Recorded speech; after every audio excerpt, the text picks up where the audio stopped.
બહુ નાનપણથી આપણે બોલતા શીખી ગયા છીએ. લગભગ 1.5-2 વર્ષની ઉંમરથી. પણ શું બોલવું, ક્યારે બોલવું, કેટલું બોલવું, કેવી રીતે બોલવું, કોની સામે બોલવું, એ બધું આપણે બધા જ હજુ શીખીએ છીએ.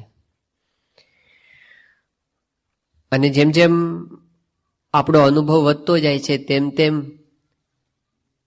આપણને પણ ખ્યાલ આવતો જાય છે કે આટલું બોલવું, આવી રીતે બોલવું, આ જગ્યાએ બોલવું. એક એવી શક્તિ છે આપણી પાસે આ વાણી કે જો આપણે બહુ સારી રીતે એનો ઉપયોગ કરી શકીએ તો અદ્ભુત એમાંથી આપણને પરિણામ મળી શકે એવા છે. અને જો આપણે એની અંદર ગાફલાઈ રાખીએ તો બહુ જ મોટી ખોટ આપણને જાય એમ છે. આજે આપણે થોડી અંતરદ્રષ્ટિ એ પણ કરવી છે કે અત્યાર સુધી આપણે કેટલું બધું બોલીને બગાડ્યું છે.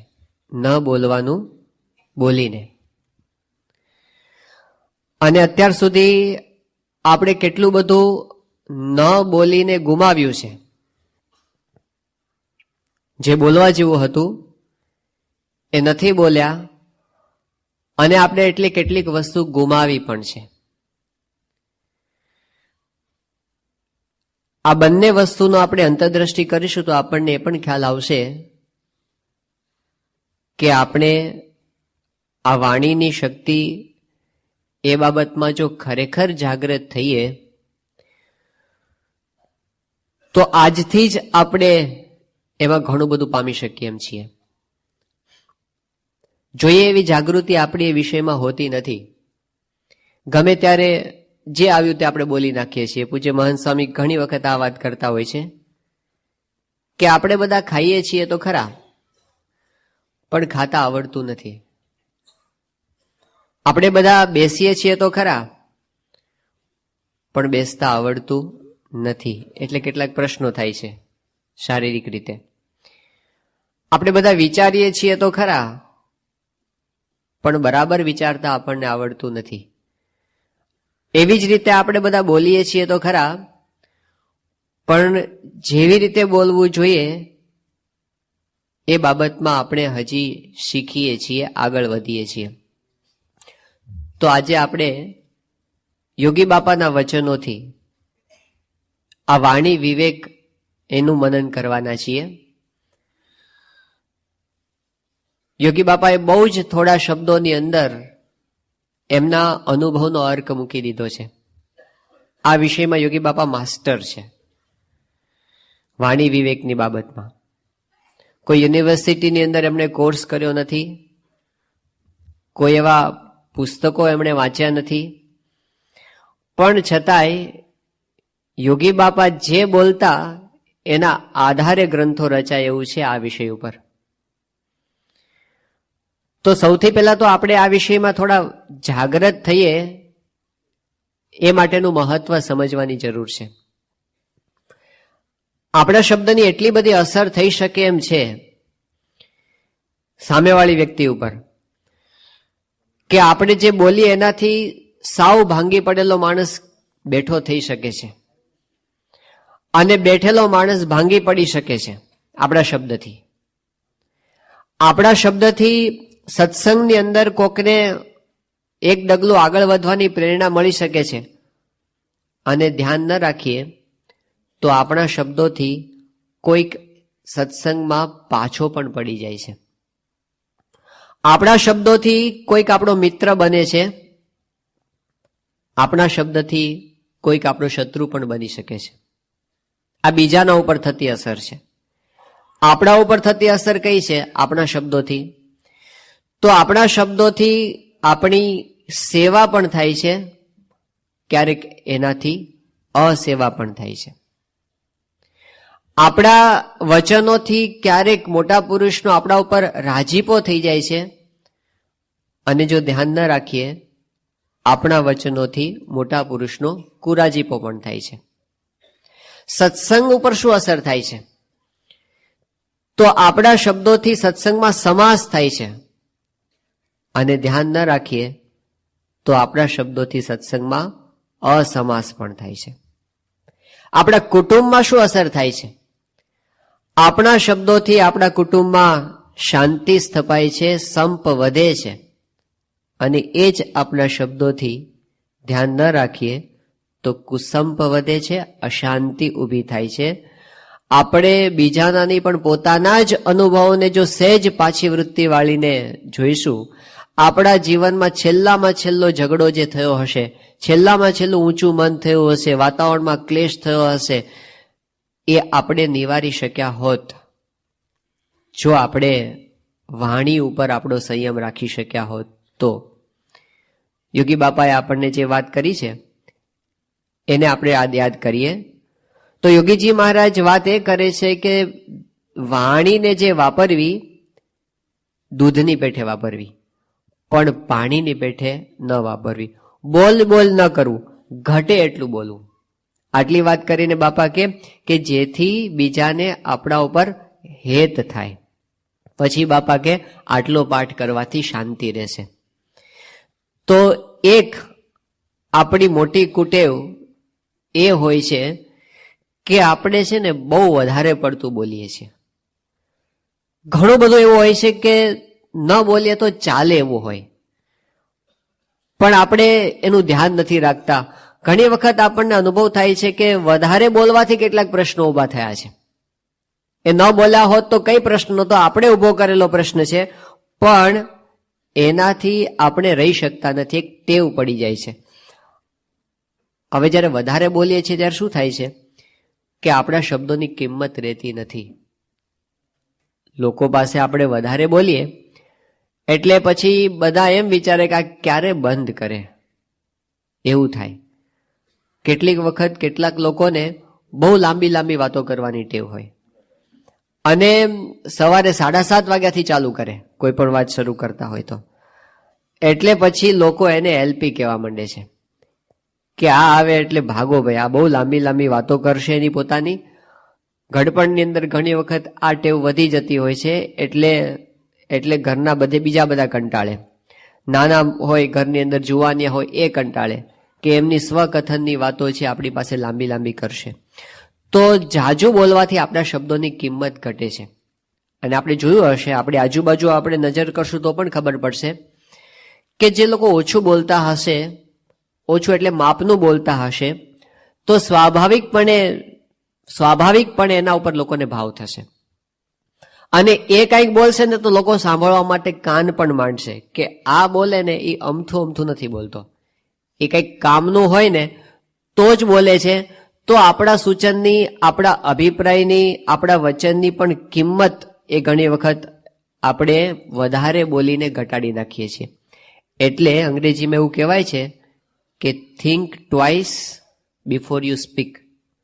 કંઈ પણ આપણે બોલતા હોઈએ તો એની પહેલા 2 વાર વિચાર કરવો એ જરૂરી છે. વધારે બોલવામાં આપણાથી એવું કંઈક બોલાય છે કે જેનાથી આપણે પાછળથી પસ્તાવવું પડે. એટલે એક કહેવત એવી છે કે જ્યાં સુધી શબ્દ ન બોલાયા હોય ને ત્યાં સુધી શબ્દ ઉપર આપણો કંટ્રોલ છે, શબ્દ આપણા ગુલામ છે. પણ એકવાર બોલાઈ ગયો ને શબ્દ, પછી આપણે એના ગુલામ છીએ.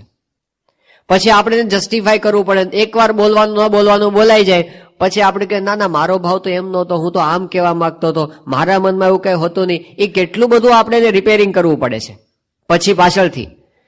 એના કરતાં જો પહેલેથી જ ધ્યાન રાખ્યું હોય કે બોલતા પહેલા 2 વાર વિચાર કરવો, અને પછી જે બોલવો ઘટે એ બોલવું. કારણ કે એવું કહેવાય છે કે 4 વસ્તુ છે એ ક્યારેય પાછી આવતી નથી. બોલાઈ ગયા પછી 4 વસ્તુ છે એ પાછી આવતી નથી. એક બોલાયેલો શબ્દ, સ્પોકન વર્ડ, પછી તીરમાંથી છૂટેલું બાણ, એ ક્યારેય પાછું આવતું નથી. ગુમાવેલી તક એ ક્યારેય પાછી આવતી નથી. અને વિતાવેલું જીવન ક્યારેય પાછું આવતું નથી. એટલે બોલાયેલો શબ્દ એ ફરી આપણે પાછો ખેંચી નથી શકવાના, એટલે એના માટે ખૂબ ધ્યાન રાખવું પડે એમ છે. આના માટે થોડી પ્રતિલોમની ટેવ ગુણાતીતાનંદ સ્વામીએ એમની વાતોમાં બહુ સુંદર વાત કરી છે કે હરેક વાત સાંભળીને એ આકારે થઈ જવું એવું તો કોઈ ખોટું અંગ જ નથી. સ્વામી એમ કીધું એવી કોઈ મોટી ખોટ નથી. હરેક વાત સાંભળીને તે આકારે થઈ જવું એવી તો કોઈ મોટી ખોટ જ નથી. પછી સ્વામીએ મુક્તાનંદ સ્વામીને યાદ કર્યા છે. સ્વામી કે મોટા મુક્તાનંદ સ્વામી જેવા સંત હોય શું કરે? પેલા સાંભળી લે, પછી બોલવું ઘટે તો બોલે, નિકર ન બોલે. આનું મૂળ પ્રતિલોમ છે. આ પાછી વૃત્તિ હોય ને તો જ થાય કે જ્યારે વાતો થતી હોય જેની વાત થાય એની. ઘણા લોકોને આપણે જોયું છે કૂદી જ પડે સીધા. ક્રિકેટની વાત થાય તો એમાં કૂદી પડે, રાજકારણની વાત થાય તો એમાં કૂદી પડે, અભાવ ગુણની વાત થાય તો એમાં કૂદી પડે. જેની વાત આવીને એમાં સીધું કૂદી પડવાનું અને એ આકારે થઈ જવું. તો સ્વામી કહે છે કે એવી કોઈ મોટી ખોટ નથી. તો પાછી વૃત્તિ કે પેલા સાંભળી લેવું. આને લીધે શું થાય છે ઘણી વખત કે આપણે બીજાને સાંભળી પણ શકતા નથી. બીજાને સાંભળવું એ બહુ જ મોટો સંબંધો બાંધવાનું સાધન છે. પણ જ્યારે વધારે પડતું બોલ કરવાનું થાય છે ત્યારે સામેલી વ્યક્તિને સાંભળવામાં કે સમજવામાં આપણે સમય આપી શકતા નથી. એટલે એમાંથી આપણે પાછા ફરીએ એના માટે સ્વામી કે પ્રતિલોમ. પહેલા તો સાંભળી લેવું, પછી બોલવું ઘટે ત્યાં બોલવું. વધારે પડતું બોલવામાં એક મોટો વિષય આપણો હોય છે ગ્રામ્ય વાર્તા, ગ્રામ્ય ચર્ચા. અને એમાં જ્યારે ચડ્યા ત્યારે આપણી ઘણી બધી શક્તિને ઘણો બધો સમય વેડફાતો હોય છે. શિવલાલ શેઠ, એમના પિતા શ્રી ભગા દોશી અને ભગા દોશીના એક મિત્ર, બોટાદથી 3 જણા ગાડામાં બેસી અને જતા હતા ગરડા.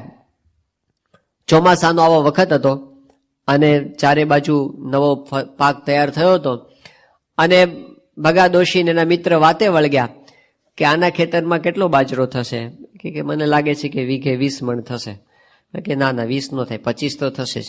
હવે એનું મને જ્ઞાન નથી એટલે આંકડા આમ નહીં જોવાનું. પણ આવી ચર્ચા થઈ કે પેલા કે ના આટલો થશે, પેલા કે ના આટલો થશે. અને એવી બધી ચર્ચામાં પછી મોંઘવારીની વાત આવે ને એમાંથી પછી સ્વાઇન ફ્લૂની વાત નીકળી હશે ને એમાંથી કંઈક પછી બીજી કંઈક કૌભાંડની વાત નીકળી હશે ને એમાંથી કંઈક ઇલેક્શનની વાત નીકળી હશે ને એમાંથી વરસાદની વાત નીકળી હશે ને બધી કેટલી વાતો નીકળે. એમ કરતા ગરડા આવી ગયો. અને એ વખતે શિવલાલ શેઠ તો પોતે માળા જ ફેરવતા હતા બેઠા બેઠા. એમણે કીધું, બાપા તમે આટલી બધી ચર્ચા કરી તે તમારા ઘરમાં કેટલા મણ બાજરો આવ્યો? એટલે ભગા દોશી કે શિવા એમાં શું બાજરો આવે? આ તો વાતો ટાઈમ પાસ કરતા હતા. ત્યારે શિવલાલે કીધું કે બાપુજી મેં 300 માળાઓ ફેરવી ત્યાંથી આવ્યા ત્યાં સુધીમાં.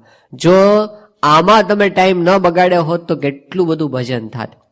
આપણી પાસે કેટલા બધા સારા કામ કરવા માટેના છે, પણ વધારે બોલવાની અંદર આપણે આપણો કેટલો સમય વેડફી નાખતા હોઈએ છીએ. એટલે પહેલી વાત તો યોગી બાપા આપણને એ સમજાવે છે કે કંટ્રોલ પહેલેથી જ રાખવો, કે દૂધની પેઠે વાણી વાપરવી, આડેધડ ઢોળ ગમે ત્યાં વાણી કરવી નહીં. પછી યોગીજી મહારાજ આપણને 3 શબ્દોની અંદર આખો આનો સારાંશ આપી દે છે. આ પ્રવચન જ્યારે જોવાનું હતું ત્યારે એના માટે બધું લાઇબ્રેરીમાંથી 5, 7, 10 પુસ્તકો બધા ભેગા કર્યા અને પછી જોયું કે આમાં શું આવે છે, આમાં શું આવે છે, આમાં શું આવે છે. પણ યોગી બાપાએ 3 લીટીમાં બધું કહી દીધું છે. એની બહાર કાંઈ જ નથી. યોગી બાપાએ જે કીધું છે ને, સત્ય, હિત અને પ્રિય એવું વચન બોલવું, એની અંદર બધું આવી જાય છે. આ જેટલું કઈ વાણી વિશે લખાયું છે ને, આની બહાર કઈ છે જ નહીં. કેટલા અનુભવસભર વચનો છે આ બધા ગુણાતીતાનંદ સ્વામીની વાતોના અને યોગી બાપાના. તો આ 3 શબ્દોમાં એને આપણને બધી વાત કરી દીધી કે સત્ય હોય, હિતકારી હોય અને પ્રિય હોય એવું જ વચન બોલવું. આ 3 ટેસ્ટમાંથી પાસ કરશો એટલે કોઈ દિવસ જિંદગીમાં આપણે વાણી માટે પસ્તાવાનો વારો નહીં આવે. સત્ય વચનની વાત કરી સૌથી પહેલા કે જે બોલીએ છીએ એ સાચું છે કે નહીં. અસત્ય ન બોલવું. અમથું ખોટું બોલવાની ઘણીવાર આદત આપણને પડી જતી હોય છે, પણ અસત્ય વચન છે એ બોલવું નહીં. અને એમાં પણ આપણે બધા કેવા છીએ, કથાકાર છીએ. અને કથામાં શું હોય, આપણે વાત કરવાની થાય, લોકો સાંભળતા હોય, બરાબર ને. અને એની અંદર શું થાય, અતિશયોક્તિ થવાની બહુ સંભાવના છે. બોલતા હોય ને આપણે કઈક મહિમા કહી દો હોય ને આપણે, એટલે એક પેલા હરિભક્ત હતા એ કહેતા હતા કે અમારે હમણાં સમય હતો તે લાખો માણસો ને કરોડો બસો આવી હતી. અરે ભાઈ જરા માપમાં લાખો માણસો ને કરોડો બસો એટલે શું થયું? પણ કઈક કેવો મોટો આંકડો એમ કે અમારે તો આમ છે. એટલે અમારે નારાયણ મુનિ સ્વામી કાયમ આ બાબતને આગળ રાખી, જયારે પ્રવચન શીખવાડે ને ત્યારે એ કે તમે જયારે કોઈ પણ આંકડાકીય માહિતી રજૂ કરતા હો અથવા તો કંઈક પ્રસંગ રજૂ કરતા હો તો પેલા છે ને તમારે મૂળ ગ્રંથને મળીને આવવું અને ઓથેન્ટિક વાત રજૂ કરવી, પ્રમાણભૂત વાત રજૂઆત કરી. આ તો આપણને ગપ્પા મારવાની ટેવ પડી જાય પછી જવા દો. એને પ્રશ્ન શું થાય કે જ્યારે સામેવાળી વ્યક્તિ હોય અને એમાં કોઈક જાણકાર બેઠા હોય અને એની અંદર જ્યારે એને ખબર પડે કે આ હાવ જવા દે છે, તો આપણી વાત તો એક જ જગ્યાએ ખોટી હોય, બાકી બીજી બધી તો સાચી જ હોય. આપણે ભૂલ તો એક જ જગ્યાએ કરી હોય પણ એને લીધે બધી પ્રમાણભૂતતા ઉડી જાય કે આ તો ઠીક છે, આમાં કઈ ઠેકાણું હશે ને, આ તો ઉપજાવી કાઢેલી બધી વાતો હશે, એવું થાય. એટલે ખાસ આપણા માટે બહુ અગત્યની વસ્તુ છે કે જે બોલીએ એ સાચું, ભલે વધારે ન બોલી શકાય, જેટલી ખબર હોય એટલું જ બોલીએ આપણે, અથવા તો પાક્કું કરીને બોલીએ કે આ વાત સાચી છે કે ખોટી છે. એટલે સત્ય વચન છે એનાથી આપણે બીજાનો વિશ્વાસ સંપાદિત કરી શકીએ છીએ. અંગ્રેજીમાં એવું કહેવાય છે કે there is no real friendship without confidence. આપણા કોઈ પણ સંબંધો છે એ વિશ્વાસ વગર ઊભા રહી શકતા નથી. બધા ઘરના સંબંધો હોય, મિત્રો સાથેના સંબંધ હોય કે સત્સંગના સંબંધ હોય, there is no real friendship without confidence. વિશ્વાસ વગર કોઈ સંબંધો ઊભા રહી શકતા નથી. અને પછી વાત કરી કે there is no confidence without integrity. Integrity એટલે શું? મન, વચન અને કર્મની એકતા. આપણે જે માનતા હોઈએ, જે બોલતા હોઈએ અને જે કરતા હોઈએ એ બધાની વચ્ચે એકતા હોય એને ઇન્ટિગ્રિટી કહેવામાં આવી છે. એટલે આપણે વિશ્વાસ ક્યારે સંપાદિત કરી શકીએ છીએ? જો આપણા વચનની અંદર સત્યનું વજન હશે તો. આપણે જેમ શાસ્ત્રીજી મહારાજના, યોગી બાપાના, પ્રમુખ સાહેબ મહારાજના વચનો સિમ્પલ વચનો હોય પણ સામેવાળાના હૃદયને ભેદી કેમ નાખે છે? એમાં સત્યનું ભાર છે. અહીં આગળ આ ગોંડલમાં જ ગોવિંદસિંહજી ચુડાસમા કલેક્ટર, એમણે યોગીજી મહારાજને પ્રશ્ન પૂછ્યો કે બાપા તમે જે બોલો છો બધું આમ સિદ્ધ થાય છે, તો તમારી વચન સિદ્ધિનું રહસ્ય શું છે? યોગી બાપાએ શું જવાબ ખબર છે? કે અમે મહારાજને ક્યારેય ભૂલતા નથી અને ખોટું ક્યારેય બોલતા નથી. બે વચન એમણે કીધા કે અમે મહારાજને ક્યારેય ભૂલતા નથી અને ખોટું ક્યારેય બોલતા નથી. આ એમની વચન સિદ્ધિનું રહસ્ય. આપણે લિખિત શાસ્ત્રી યજ્ઞપુરુષ દાસજી જેવા ગ્રંથ વાંચ્યા, આમ કેટલો સચ્ચાઈનો રણકાર આપણને જોવા મળે. જે કાંઈ બોલે છે નિર્ગુણદાસ સ્વામી કેટલા કોન્ફિડન્સથી બોલે છે કે આ અમે જે બોલીએ છીએ, નિર્ગુણદાસ સ્વામી કે અમારે જો સ્વામિનારાયણ ભગવાન વિના બીજા કોઈની ઉપાસના હોય અને આ જો અમે અમારી મોટપ વધારવા માટે, અમારું સારું દેખાડવા માટે, કોકને પાછળ પાડવા માટે જો અમે આ કહેતા હોઈએ તો કરોડો પરમહંસોને માર્યાનું પાપ અમારે માથે છે. કેટલો વિશ્વાસ છે કે હું જે બોલું છું એ પરમ સત્ય છે, એમાં કોઈ જ પ્રકારનું આપણે એની અંદર ભેળસેળ કરીને બોલતા નથી. એટલે સત્ય વચનનું એક વજન હોય છે, આપણને પણ હોય અને સામેવાળી વ્યક્તિને પણ હોય. તો એક આવી ટેવ પાડવાની જરૂર છે કે જે બોલીએ એ સત્યની કસોટીમાંથી પસાર થયેલું હોય. બીજી વાત યોગી બાપા આપણને શીખવાડે છે કે હિતકારી વચન બોલવું, જેનાથી આપણું હિત થાય, સાંભળનારનું હિત થાય, સૌનું હિત થાય. ઘણી વખત આપણે એવું બોલીએ છીએ, સત્ય જ બોલીએ છીએ, એવું સત્ય બોલીએ છીએ જે અહિત કરે છે, જે બગાડે છે. એવું સત્ય બોલવાની વાત કરી નથી કે હું તો સાચું કહું છું ને આપણે તો જેમ હોય એમ કહી દઈએ, પણ નથી કહેવાનું બધા માણસ, એનાથી અહિત થવાનું છે. એવું બોલવાની કઈ જરૂર નહીં. જે આપણને મોટામાં મોટું અહિત નડતું હોય ને, મોટામાં મોટું અહિત કરે, વાણીનું મોટામાં મોટું અહિત, તો એક વસ્તુ છે, એ છે અભાવ અવગુણની વાત, ઝેર, પોઈઝન. આપણે મોઢામાંથી નીકળે એટલે સમજવાનું અહિત થયું જ. પહેલામાં પહેલું અહિત તો આપણું થયું, પછી જે સાંભળનાર હશે એનું થશે, એ ત્રીજાને કહેશે એનું થશે. અહિતની પરંપરા ચાલુ થઈ ગઈ. એટલે મોટામાં મોટું અહિત કરે એવું વચન હોય તો એ છે અભાવ અવગુણની વાત. આપણે ગુણાતીતાનંદ સ્વામીના શબ્દો જાણીએ છીએ કે રોજ લાખ રૂપિયાની સેવા લાવતો હોય, નિત્ય લાખ રૂપિયા, પણ સત્સંગનું ઘસાતું બોલે એટલે સ્વામીના લિસ્ટમાંથી ઉડી ગયો કે અમારી કોઈ કિંમત નથી, અમારેની, અમને ગમતું જ નથી. અને મહારાજે વાત કરી, આ મોડી વાત પ્રથમ 17માં, કે મોડી વાત જો તમારાથી થઈ જાય, મહારાજે મોટા મોટાને કીધું છે, તો મહારાજ કે તમે ઉપવાસ કરી નાખજો, પણ આ બાબતમાં ખટકો રાખજો કે તમારા મોઢેથી એવું જનરલ નોલેજ ન નીકળે. સત્સંગનું જનરલ નોલેજ હોય, ખબર છે, જેમ બહારનું જનરલ નોલેજ હોય ને એમ સત્સંગનું જીકે હોય છે, કે જેની અંદર કેટલાક લોકો પાસે માસ્ટરી હોય છે એની.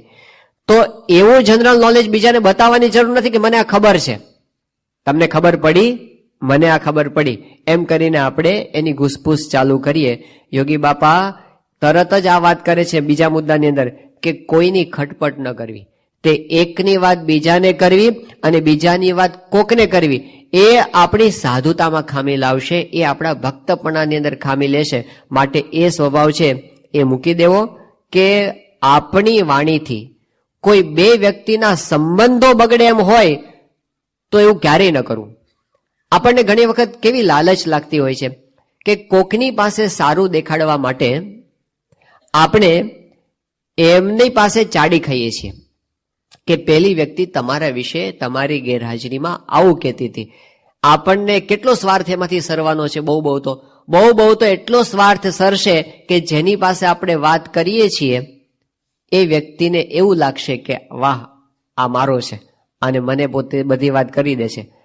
એમાં લાંબા સમયે નથી આપણને લાભ થવાનો, નથી સાંભળનારને, નથી જેના વિશે બોલ્યા ને નથી સત્સંગને.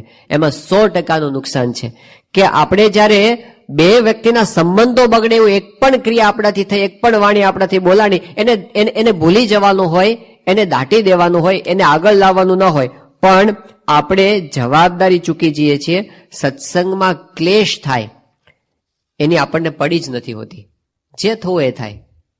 થોડુંક આપણને મજા આવી ને થોડીક વાર વાતો કરવામાં, કે થોડીક વાર માટે આપણે કોકના પાસે સારા દેખાણા ને, એની જે મજા, એના માટે સત્સંગને ગમે તેટલું નુકસાન થાય આપણને એની પડી જ નથી હોતી, જવાબદારી જ નથી કોઈ. સત્સંગને ક્યાં આપણે પોતાનો માન્યો છે, તો એ આપણી ભૂલ છે. એ બાબતમાં જાણપણું ખૂબ રાખવાની જરૂર છે. કદાચ કંઈ નહીં બોલાય તો ચાલશે. જે સ્વામીએ વાતોમાં કીધું કે સેવા થાય એટલી કરવી, પણ અસેવા તો ન જ કરવી. એ અસેવા તે શું? અવગુણ લેવો અને અવગુણની વાત કરવી. બહુ જ ભૂંડું એનાથી થાય છે. એટલે એ બાબતમાં આપણે હંમેશા સંયમ અને મેચ્યોરિટી બતાવવાની જરૂર છે. આ બાબતમાં પરિપક્વતા બહુ જરૂરી છે. એક અંગ્રેજીમાં કોટેશન છે, what Kanu tells me about Manu tells me more about Kanu than about Manu. સમજાણું? કનુભાઈ છે, હવે આમાં નામ સાથે કઈ લેવા દેવા નથી, અંદર બેઠા હોય એની સાથે. આ તો પેલું છગન મગન ને કનુ મનુ જેવો શબ્દ છે. કોઈ કનુભાઈ છે અને એ મારી પાસે આવીને વાત કરે છે કે મનુભાઈ કેવા છે. એ મનુભાઈ વિશે મને જે કાંઈ વાત કરશે ને એનાથી મને મનુભાઈ વિશે કંઈક ખબર પડશે, પણ એના કરતા વધારે મને કોના વિશે ખબર પડશે? કનુભાઈ વિશે. શું ખબર પડશે? કે આની દ્રષ્ટિ કેવી છે, એ વાત કરનાર વ્યક્તિ શું ઓબ્ઝર્વ કરે છે, એ પોતાનું આખું વ્યક્તિત્વ છતું કરે છે. આપણે બીજાને વાત કરીએ છીએ ત્યારે કોકના ગુણની વાત કરી કે કોકના અવગુણની વાત કરી, એ આપણું વ્યક્તિત્વ નક્કી કરે છે. એના ઉપરથી આપણી છાપ પડે છે સામે કે આની પાસે તો જ્યારે જે ત્યારે અર્ધબળનું કાષ્ઠ જ હોય, ધૂંધવાતો જ હોય. એની પાસે ચાર જણને ધુમાડા જ નીકળતા હોય બધા કે આમ નથી, સત્સંગમાં આ બગડ્યું છે ને આ બગડ્યું છે ને આનું ઠેકાણું આનું ઠેકાણું. એટલે આપણને થાય કે આની પાસે આંખો બાળવા જવું જ નથી, જાઓ. તો જે વ્યક્તિ પોતે બીજાના વિશે જે કાંઈ વાત કરે છે ને એ એમના વ્યક્તિત્વને છતું કરે છે. જેના વિશે વાત કરે તો બાજુમાં રહે, એ પોતાની વાત બહાર લાવે છે. એટલે આ બાબતમાં આપણે ખાસ મેચ્યોરિટી એની બહુ જ જરૂર પડે છે. આપણે સ્વામી બાપાના જીવન સામે જોઈએ છીએ, આમ કેટલું વિશાળ, સાગર જેવું વિશાળ ઉદર છે એમ. કેટલી બધી વસ્તુ અંદર સમાઈ ગઈ છે, બહાર જ નથી આવી. ઘણી બધી વસ્તુ એવી હશે કે આખા સત્સંગમાં એકલા બાપા જ જાણતા હશે, પણ એમાં એમના મોઢામાંથી ક્યારેય નેગેટિવ વાત કોઈની બહાર આવી નથી. એમની પાસે તો બધા નિષ્કપટ થાય છે, પોતાની ભૂલો કબૂલ કરે છે, પણ સ્વામીએ ક્યારેય કોઈને કીધું? આપણી પાસે તો કોઈ નિષ્કપટ થતું નથી. આપણે તો ક્યાંકથી ઉડતી વાત સાંભળી હોય તોય આપણે એનો પ્રચાર કરીએ છીએ. પણ સ્વામીનું વિશાળ ઉદર જુઓ કે બધી વાત અંદર સમાઈ જાય છે. સ્વામી બાપાને ઝેર આપવામાં આવ્યું એ વખતે ખબર પડી ગઈ, એ આખું ખુલ્લું પડી ગયું. આ તો આજથી 60 વર્ષ પહેલાની વાત છે. આખું ષડયંત્ર ખુલ્લું પડી ગયું અને એ વખતે જે વ્યક્તિ આની અંદર ભણેલા એ પોતે મૂંઝાઈને જવા તૈયાર થઈ ગયા. એ વખતે સ્વામીશ્રીએ એમને રોક્યા અને કીધું કે તમે સત્સંગમાં રહો, તમે ચિંતા કરશો નહીં, બધા લોકો 2-5 દિવસમાં ભૂલી જશે, બહાર જશો તો હેરાન થશો, એના કરતાં અહીં સત્સંગમાં તમે રહો ને થાય એટલી સેવા કરો. એમ કરીને સ્વામી પ્રેમપૂર્વક એને રાખ્યા. એટલું જ નહીં, જે 2-4 વ્યક્તિને ખબર હતી આખા પ્રોગ્રામની, સ્વામીશ્રીએ એ 2-4 વ્યક્તિને બધાને પાણી આપીને સંકલ્પ કરાવ્યો કે જિંદગી પર તમારે તમારા મોઢામાંથી આ વાત બીજાને કરવાની નહીં કે આવું થયું છે. દાટી દેવું, યોગી બાપા કહેતા ને, દાટી દેવું. વિજ્ઞાનદાસ સ્વામી તરફથી યોગીજી મહારાજને જે કષ્ટો સહન કરવા પડ્યા ક્યારેય એમણે કીધા નથી. એક વખત વર્ણામાની અંદર મહંત સ્વામી પાસે એક પ્રસંગે બોલાઈ ગયા એમનાથી. મહંત સ્વામી 2-4 પ્રશ્નો એવા પૂછ્યા કે આ પગમાં ડાઘ શેનો છે, અને ફેરવીને પૂછ્યું યોગી બાપાથી બોલાઈ ગયું કે વિજ્ઞાનદાસ સ્વામીએ સાણસીથી માંસનો લોચો બહાર કાઢી નાખ્યો હતો અને 100 કરતા વધારે વખત માર એમણે માર્યો છે અને કમકમા છૂટી જાય એ બધી વાતો હતી. અને મહંત સ્વામીએ આમ આ બધી વાતો જાણીને એમને ઓહો થઈ ગયું કે આટલું બધું આપણા ગુરુએ સહન કર્યું છે. એમને મુંબઈ આ બધો પત્ર લખ્યો યુવકો ઉપર. પછી યોગી બાપાને તો ખાલી એમને કીધું બાપા મેં કાગળ લખ્યો છે, તમે આશીર્વાદ લખી આપો. પણ યોગી બાપા આશીર્વાદ લખતા પહેલા આખો પત્ર વાંચ્યો અને પછી બાપા એકદમ નારાજ થઈને બોલ્યા કે આ બધું બીજાને જણાવવા માટે મેં ક્યાં તમને કીધું છે, આવી વાત ક્યારે કરવી નહીં. પત્ર ફાડી નાખ્યો અને કીધું આ બધું દાટી દેવું, ક્યારે બહાર લાવવું નહીં. તો સત્સંગની અંદર એવું કંઈ પણ હોય કે જેનાથી અસમાસ થાય એવું હોય, જેનાથી બીજાનું બગડે એવું હોય અને આપણું કંઈ બગડે એવું હોય, એવું ક્યારેય ન બોલવું. એ વાત હિતકારી વાણીમાં આવે છે, બધાનું હિત કરે. અને એની સામે એવું અવશ્યપણે બોલવું કે જેનાથી સત્સંગમાં સમાસ થાય. આપણે એવા ચાન્સ પણ ઘણા બધા ગુમાવી દેતા હોય છે. મહિમા કહેવાનો ચાન્સ, ગુણ ગાવાનો ચાન્સ આપણે ગુમાવી દઈએ છીએ. જાણ્યો હોય આપણે, આજે આપણે એક વ્યક્તિનો સત્સંગમાંથી ગુણ જાણ્યો તો બીજા 2 જણને વાત કરી ના, એમાં આપણે બહુ કંજુસાઈ રાખીએ છીએ. એ કે બહુ એના ગુણની વાત કરશું ને તો એને માન વધી જશે અને પાછો એ સત્સંગમાં બિચારો પાછો પડી જશે. એની આપણને એટલી બધી ચિંતા હોય છે કે કોઈક સત્સંગમાંથી પાછો ન પડી જાય. હા, આપણે અવગુણની વાત કરીએ એમાં આપણને વાંધો નથી આવતો, પણ કોકના ગુણની વાત કરવી હોય ને તો એ વખતે આપણને બહુ બીક લાગે છે કે એનો બિચારાનું જીવનું ન બગડી જાય. તો એ જગ્યાએ આપણે મોટા પુરુષને યાદ કરવા કે એ કેટલી ગુણની વાત બીજાની કર્યા જ કરે છે. કોકની જગ્યાએથી કંઈક વાત જાણી. અમુક સંતોને બહુ સારી આવી ટેવ હોય છે. આત્મસ્વરૂપ સ્વામી દાખલા તરીકે છે, એ લંડન હતા તો ત્યાંથી દેશમાં આવે ને, લંડનના હરિભક્તોને એટલો બધો મહિમા કે આપણને આમ છાતી ઠરી જાય. અને અહીંથી ત્યાં જાય ને તો દેશના હરિભક્તોને એટલો બધો મહિમા કે લંડનના હરિભક્તો ઓહો, દેશના હરિભક્તો એટલે બાકી કેવું પડે. પણ જ્યાં જઈએ ત્યાં આગળ આપણા મોઢામાંથી ગુણની જ વાત નીકળ્યા કરે, મહિમાની જ વાત નીકળે, કેટલો બધો સમાસ થાય. આપણે કેટલી બધી જગ્યાએ બાપાનો મહિમા કહી શકીએ એમ છીએ અને છતાં પણ નથી કહેતા. એ પણ આપણે અંતરદ્રષ્ટિ કરશું તો ખબર પડશે કે આપણી બાજુમાં કોઈક બેઠો હોય બસમાં અને આપણે ચાન્સ લીધો વાત કરવાનો કે ગુમાવી દીધો. તો ઘણી બધી જગ્યાએ આપણે સમાસ કરાવે હિતકારી વાણી આપણે બોલી શકીએ એમ છીએ અને છતાં પણ આપણે નથી બોલ્યા અને નથી બોલવાનું ત્યાં આગળ બોલી ગયા છીએ. તો એ વાત આપણને યોગી બાપાએ કહે છે કે હંમેશા એક વસ્તુનો વિચાર રાખવાનો કે આનાથી સમાસ થશે કે અસમાસ. હિતકારી વાણી. આની સાથે એક બીજી વાત પણ આપણે યાદ કરી લઈએ જે બાપા વારંવાર કહેતા હોય છે કે આપણે કથા કરીએ છીએ, પ્રવચન કરીએ છીએ, તો પ્રવચન કે કથાની અંદર ક્યારેય પણ કોઈ પણ સંપ્રદાય, કોઈ પણ ગુરુ, કોઈ પણ દેવતા એનું ખંડન થાય, એનું હીણું દેખાય એવું ક્યારેય બોલવું નહીં. આ આપણી રીત નથી. આ જાણપણું બહુ અગત્યનું છે. ઘણી વખત આને લીધે અસમાસ થઈ જાય છે કે જ્યારે આપણે બોલતા હોય ને ત્યારે કોકને ખોટું લાગી જાય. હવે એની અંદર કોઈ દિવસ આપણો વિકાસ એવી રીતે થતો નથી ને, રીત જ ખોટી છે કે કોકને પાછા પાડી, કોકની નિંદા કરીને આપણા મહિમાનું પ્રતિપાદન કરવું એ સત્પુરુષની રીત નથી, એ આપણી પરંપરાની રીત નથી. આપણી રીત તો બધાને આદર આપવો અને આપણું જે લીટી છે એને મોટી કરે જ રાખવી, કારણ કે છે જ એ વસ્તુ આપણે બહાર લાવી. પણ કોઈની નિંદા થાય એવી વાત ક્યારેય થવી નહીં. સ્વામીશ્રી આ વસ્તુ ઘણી વખત કાર્યકરોને અને સંતોને બધાને સમજાવી છે. તો ક્યારે એવું ન કેવું કે આપણું છે બહુ આપણું જ છે અને બીજા બધા તો હાવ ઠેકાણા વગરના છે. સ્વામીશ્રી એકવાર ગરડાની અંદર બોલ્યા હતા. સ્વામી કે ઓલી સાંખી ન બોલવી. બાપાને સાંખી ક્યાંક સાંભળવામાં આવી હશે ને એટલે એમને યાદ હતી. તો સ્વામી કે નહીં, પેલા સાધુ તો એક પ્રમુખ સ્વામી, એ સ્વામી કે એ સાખી ન બોલવી. સંતોને કહેતા હતા પેલી છે ને સાખી કે વાંસળી તો એક કૃષ્ણની અને બીજા બધા પાવા.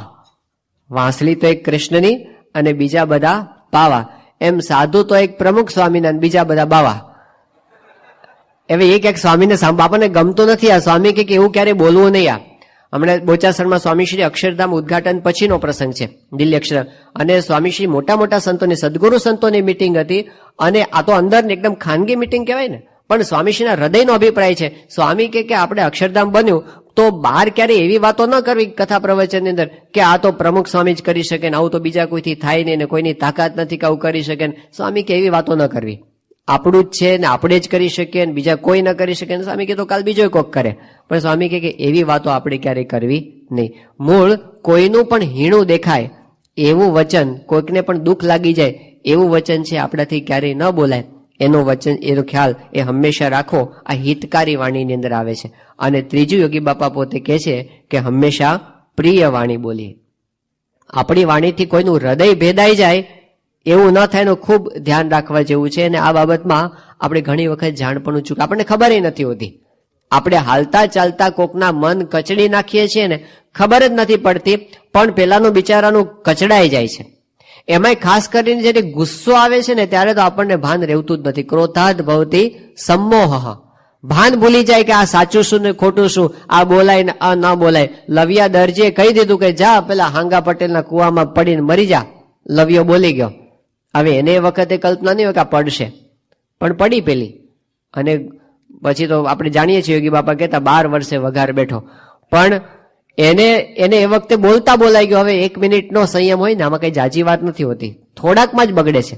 1 મિનિટનો જ સંયમ એ ન રાખી શક્યા અને કેટલું ભયંકર પરિણામ એની પાછળ આવતું હોય છે.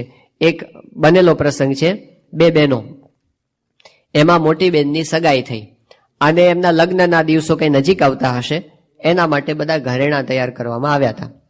હવે એક બહાર ગઈ હશે, હાજર નહોતી, અને નાની બેનને કોઈકને ત્યાં બેસવા જવાનું કે મળવા જવાનું કે કંઈક થયું હશે એટલે એને આ ઘરેણાં પહેરવાની ઈચ્છા થઈ. એણે એની માને પૂછ્યું કે આ ઘરેણાં છે હું પહેરું? એની માં કે આ પહેર. એટલે પહેરીને પોતે ત્યાં ગઈ હશે. પછી સાંજે જ્યારે પાછી આવી ત્યારે મોટી બેનને ખબર પડી કે આ નાની અમારા ઘરેણાં પહેર્યા હતા. અને એને જે ગુસ્સો ચડ્યો અને ગુસ્સામાં એટલા બધા શબ્દો માર્યા, એટલા તીખા વચનો માર્યા, એને એમ કે વાત અહીં પૂરી થઈ જશે, પણ પૂરી ન થઈ. પેલી નાની બેન હતી એને બાથરૂમમાં જઈ કેરોસીન છાંટી સળગીને આત્મહત્યા કરી લીધી. હવે એને લીધે પેલા લગ્ન થેલાયા, પ્રસંગ એટલો બધો શોકનો બની ગયો, બધા દુઃખી થઈ ગયા. હવે પેલી મોટી બેન છે જ્યારે જ્યારે ઘરેણાં પહેરવા માટે કાઢે ને ત્યારે એને પોતાની નાની બેનનો ચહેરો યાદ આવે અને થાય કે આ ઘરેણાં માટે હવે એને પહેરવાનું સુખ જ નથી આવતું. આપણે ઘરમાં આટલા બધા મોટા પ્રસંગો નથી બનતા કે આત્મહત્યા કોક કરી નાખે હાલતા ચાલતા, એટલું બધું કદાચ ન થાય, પણ દુઃખી તો થઈ જાય છે માણસ. આપણે ન જાણવામાં પણ, ન જાણતા જાણતા પણ મોટી વસ્તુ ભૂલ કરી દેતા હોઈએ છીએ. એટલે આવું જ્યારે કંઈક થઈ જાય, કોકનાથી નાની કે મોટી ભૂલ થાય, તો એ વખતે આપણે એને માફ કરી દઈએ, એટલો સમય આપણે સંયમ જાળવી દઈએ. કેવું ઘટે તો જરૂર કહીએ, પણ એવી રીતે કહીએ કે સામેવાળાનું હૃદય સાવ તૂટી ન જાય. યોગી બાપા કેવી રીતે વાતાવરણ ફેરવી નાખતા આપણે પ્રસંગ જાણીએ છીએ.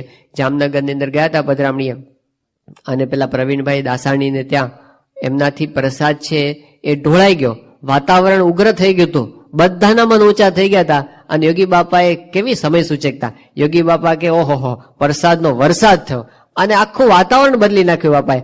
આવું આપણે નથી કરી શકતા. અને એ વખતે આપણે એટલા બધા ઉગ્ર થઈ જઈએ છીએ, વસ્તુ કરતા માણસ વધારે અગત્યના છે એ આપણે ભૂલી જઈએ છીએ, અને પછી એમાંથી આપણે બહુ ભયંકર નુકસાન વેઠવું પડે છે. એટલે શાસ્ત્રીજી મહારાજ એક ઉપાય હંમેશા બતાવતા. નંદાજીને એમણે આ વાત કરી હતી. નંદાજીને જ્યારે બહુ ગુસ્સો આવતો અને આમ ગમે તેમ કરી નાખતા, ત્યારે યોગી બાપાએ એમને, શાસ્ત્રીજીમાં એમને કીધું હતું કે તમારે 10-15 વખત સ્વામિનારાયણ સ્વામિનારાયણ સ્વામિનારાયણ સ્વામિનારાયણ નામ બોલવું, પછી તમારે ગુસ્સો કરવો, પછી રે ગુસ્સો.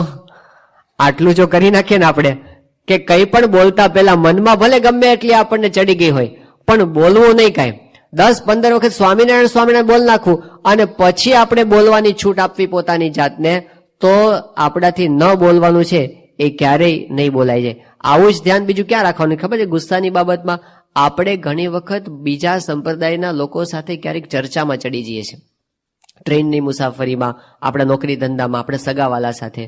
તો પોઝિટિવલી આપણે મહિમાની વાત કરતા એમાં કંઈ વાંધો નથી. એની શંકા હોય એનું સમાધાન આપણે કરીએ, એની ગેરસમજ હોય દૂર કરીએ, એમાં કંઈ જ વાંધો નથી. પણ એમાં આપણે ઉગ્ર ક્યારેય ન થઈ જવું, આ એક સિદ્ધાંત છે. કોઈ પણ પ્રકારની ડોન્ટ લૂઝ યોર માઇન્ડ.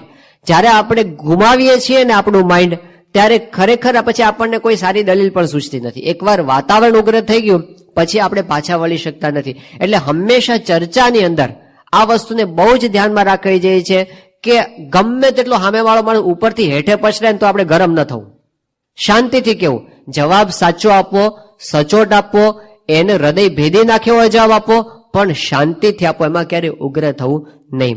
તો એ બહુ જ અસર કરતો છે. ઘણી વખત એમાંથી સામેનાનું પરિવર્તન થઈ જાય. અમારે ત્યાં સારંગપુરમાં આજથી 10 વર્ષ પહેલાની વાત છે, એક પ્રફુલ્લભાઈ દવે કરીને એક મેનેજમેન્ટના સાહેબ છે, એ સંતોનો ક્લાસ લેવા માટે આવ્યા હતા, એક દિવસ માટે ટ્રેનિંગ માટે. મુંબઈ પોતે રહેતા હતા અને એ પોતે સ્વામીશ્રીના દર્શનથી એમને બહુ ભાવ થયો હતો, એટલે પોતે બાપા પાસે બધી વાત કરી છે, સ્વામી કે અમારા સંતોને ભણાવવા તમે જજો. તો એ મેનેજમેન્ટ ભણાવવા માટે સારંગપુર આવ્યા હતા એક દિવસ માટે. હવે એ વખતે એમને ક્લાસ દરમિયાન પોતાના અનુભવની આ વાત કરી. એ કે હું બહુ જ અહંકારી માણસ, અને જે આવે ને દલીલો કરીને સામેવાળાને તોડી જ પાડવાની વાત. તો એ કહે છે કે રાજકોટની અંદર ચંદુભાઈ એડિકો એની જે કંપની છે એમાં મારે એના એમ્પ્લોઈઝને ટ્રેનિંગ આપવાની હતી, એટલે મારું સેશન ચાલતું હતું ટ્રેનિંગનું. હવે એ દરમિયાન રિસેસનો સમય હતો અને હું ચંદુભાઈની ઓફિસમાં બેઠો હતો અને એ વખતે ત્યાં આગળ દેવચરણ સ્વામી આવેલા. દેવચરણ સ્વામી એ વખતે પોતે ભુજ હતા. તો ત્યાં આવ્યા પધરામણીએ, ત્યારે ચંદુભાઈએ પોતે પરિચય આપ્યો કે આ અમારા સ્વામી છે, નામ છે તેમ છે, બધો પરિચય આપ્યો. અને એ વખતે પ્રફુલ્લભાઈ કે મેં સંતોની અને આ બધા સંપ્રદાયોની એટલી બધી ખરાબ શબ્દોમાં ઝાટકણી કરી, બહુ જ બોલ્યો, હું બહુ જ બોલ્યો, આડેધડ બોલ્યો. પણ એ કે હું 15 મિનિટ સુધી બોલ્યો, દેવચરણ સ્વામી એક શબ્દ પણ ન બોલ્યા, એ શાંતિથી બેસી રહ્યા. અને જ્યારે મેં બોલવાનું બંધ કર્યું ને ત્યારે એ કે અહીં પ્રમુખ સાંઈ મહારાજ હમણાં પધારવાના છે, આપને અનુકૂળતા હોય તો દર્શને આવજો, એમ કરીને પોતે ગયા. અને કે એમાં હું હારી ગયો, એ કાંઈ બોલ્યા નહીં ને એમાં હું હારી ગયો. એ કે આ કેવા સંત છે, કઈ બોલતા જ નથી, આટલું બધું હોય એને ખખડાઈ નાખો છો આમ તેમ છતાં પણ, અને વગર બોલે એ જીતાઈ ગયા. બોલો, એ સ્વામી બાપાના દર્શને આવ્યા, બાપાએ માથે હાથ મૂક્યો, પછી માણસ બદલાવી ના રે, પરિવર્તન ત્યાં જ થઈ ગયું. અને સ્વામીશ્રી પાસે એમણે વાત કરી કે બાપા મારી સેવા કરવી છે, અને સ્વામીશ્રી એમને સારંગપુર મોકલ્યા હતા. તો આપણે બોલીને જ સામેવાળાને સમજાવી શકીએ એવું નથી, ઘણીવાર ન બોલીને પણ સમજાવી શકાય છે. પણ ક્યારે ઉગ્ર તો ન જ થવું ચર્ચા વિચારણાની અંદર.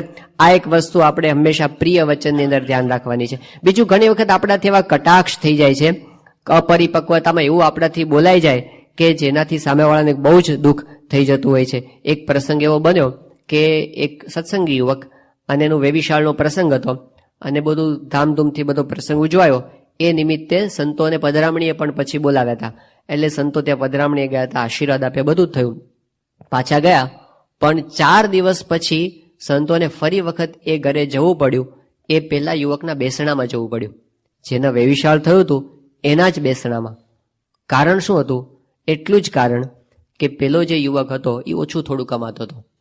એના ભાભીએ એને એવા વેણ માર્યા કે આટલી ઓછી આવક છે, તારી 1500 રૂપિયા કમાય છે, આમાં શું તું તારા પત્નીને હાજવી હકવાનો છે? અને એવા કંઈક કટાક્ષથી બોલી ગયા, અને પેલા યુવકે આત્મહત્યા કરી લીધી, સહન ન કરી શક્યો. હવે યુવકની તો ખામી કહેવાય જ, સહન ન કરી શક્યો, પણ બોલનાર શું કામ નિમિત્ત થયા? આપણે એમાં નિમિત્ત બનીએ છીએ કે જેને લીધે સામેવાળા વ્યક્તિને કંઈક બહુ જ ભારે દુઃખ થઈ જાય. તો આ કટાક્ષને લીધે માણસનું મન છે એ ક્યારેક તૂટી જાય. એટલે મહારાજે આ વાતની ખાસ નોંધ કરી છે. પ્રથમનું 62મું વચનામૃત, પ્રથમનું 69મું વચનામૃત. મહારાજ કે ભગવાન એ એના હૃદયમાં રહ્યા છે, એ દુખાઈ જાય છે. જ્યારે કોઈને આપણે વચન મારીએ ત્યારે કચવાઈ જાય છે ભગવાન, અને પછી એ બોલનારનું ભૂંડું થઈ જાય છે, અને મહારાજ કે એની આસુરી મત્તી થઈ જાય છે. પછી એ સત્સંગનું સુખ એના હૃદયમાંથી જતું રહે. આપણે જ્યારે કોકને આવું બોલ કરીએ ત્યારે સ્વામી બાપાનું એક વચન ખૂબ આપણને બધાને અંતરદ્રષ્ટિ કરાવે એવું છે. સ્વામીશ્રી કહે કે આપણને જોઈને અથવા આપણી વાત સાંભળીને જો કોઈનું હૃદય તપી જાય તો આપણે સત્સંગી જ નથી. આપણને જોઈને અથવા આપણી વાત સાંભળીને જો કોઈનું હૃદય તપી જાય તો બાપા એમ કે છે કે આપણે સત્સંગી જ નથી. તો બોલવાની અંદર કોઈને કટાક્ષ નથી જાય એનું ખૂબ ધ્યાન રાખવાની જરૂર છે. તો એના માટે અંદરથી શુદ્ધ ભાવની જરૂર છે, જે આપણને બાપાના જીવનમાં જોવા મળે છે. અંદરથી શુદ્ધ ભાવ છે અને એટલે પોતે એ જ વિચારે કે આને કંઈ થઈ નહીં જાય ને પ્રશ્ન, એમ સમજીને પોતે હંમેશા બોલતા હોય છે. અને છેલ્લી વાત છે, આની સાથે સાથે આપણે પ્રોત્સાહન પણ આપીએ. પ્રિય વચનમાં શું આવે? પ્રોત્સાહન પણ આવે કે કોઈક આગળ વધતું હોય તો આપણે એને શાબાશીના 2 શબ્દ કહીએ. આપણે ઘરની અંદર શાબાશીના 2 વચન કહીએ. એક છોકરાએ સંતોના વચને ફિલ્મ છોડ્યું, ફિલ્મ જોવાનું છોડ્યું. હોશે હોશે ઘરે જઈને પપ્પાને વાત કરી કે પપ્પા મેં ફિલ્મ જોવાનું છોડી દીધું છે. પપ્પાને કેટલો ચાન્સ હતો અભિનંદન આપવાનો. સંતોએ છોડાયું હતું, છોકરાએ ઉત્સાહથી કીધું તો ફિલ્મ જોવાનું છોડી દીધું છે. અને એના બાપા કે એમાં હું મોટી ધાડ મારી, આમ તો આખો દી રખડ કરે છે, રખડવાનું ઓછું કર, આખો દી ફર કરે છે. અને જયારે આવી વાત કરીને પેલો છોકરા પર એટલી ખરાબ અસર થઈ, એને સંતોને શું કીધું ખબર છે? એના ઇન્વર્ટેડ કોમા એના શબ્દો છે, એ કે મારો બાપ રાક્ષસ છે. આ એના શબ્દો. હવે એવું ક્યારેય ન થઈ જાય આપણા ઘરની અંદર. આપણે ધ્યાન રાખવું કે પ્રોત્સાહન આપવાનો ચાન્સ છે કે ન છોડવો, કે જેનાથી આપણે થોડાક પણ બીજાને આગળ વધારી શકીએ. સ્વામીશ્રીના અને યોગી બાપાના આવા અસંખ્ય પ્રસંગો છે કે જ્યારે પણ કોઈને આમ પ્રોત્સાહન આપવાનો એક પણ ચાન્સ હોય ને. યોગી બાપા મુંબઈમાં પધાર્યા રસોડામાં અને એક સંત, નાના સંત રોટલા બનાવતા હતા અને આમ ફૂલેલા દડા જેવા જોયા રોટલા. યોગી બાપા કે ઓહો રોટલા બહુ સરસ ફૂલ્યા છે, આમ દડા જેવા થયા છે, દંડવત કરવા જેવા છે. એટલે પેલા સંત કે કોને બાપા? રોટલાને? કે ના સંતને દંડવત કરવા જેવા છે કે જેણે આ રોટલા કર્યા છે. તો કેટલો બધો એનામાં આનંદ ઉત્સાહ થઈ જાય. તો નાની વાતમાં પણ યોગી બાપા અને સ્વામીશ્રી એ પોતે પ્રોત્સાહન આપી શકે છે. તો આ વાણીની બાબતમાં આપણે જે વાતો સાંભળી, આપણી ઘણી જૂની ટેવો છે, ઘણા સમયથી પડેલી ટેવો છે, એટલે સુધારવી તો અઘરી છે જ. પણ આપણે બધા આજે બાપાના ચરણોમાં એવી પ્રાર્થના કરીએ અને સંકલ્પ કરીએ, આપણે સુધારવી છે. આપણી ખોટી વાણીની જવાબદારી આપણે લેવી છે. મારાથી બોલાઈ જાય છે એવું નહીં, પણ હું બોલું છું. જ્યાં સુધી બોલાઈ જાય છે એમ કરીએ છીએ ને ત્યાં સુધી સુધારો નહીં થાય. પણ આપણે જવાબદારી લઈએ, હું બોલું છું અને મારે સુધારવું છે, આપ મારા પર કૃપા દ્રષ્ટિ કરો, એવી આપણે પ્રાર્થના ખાસ કરવાની જરૂર છે. તો આપણે આજે એમના ચરણોમાં, બાપાના ચરણોમાં એવી પ્રાર્થના કરીએ. અમને જાણપણું રહે. પછી આવે છે થોડુંક મોડું જાણપણું આવે છે, એ થોડુંક વહેલું આવી જાય જાણપણું બોલતા પહેલા. અને અમે અમારી વાણીને એવી રાખીએ કે જેનાથી આપની સારામાં સારી સેવા થાય અને ક્યારેય અસેવા ન થાય. શ્રી સ્વામિનારાયણ ભગવાન.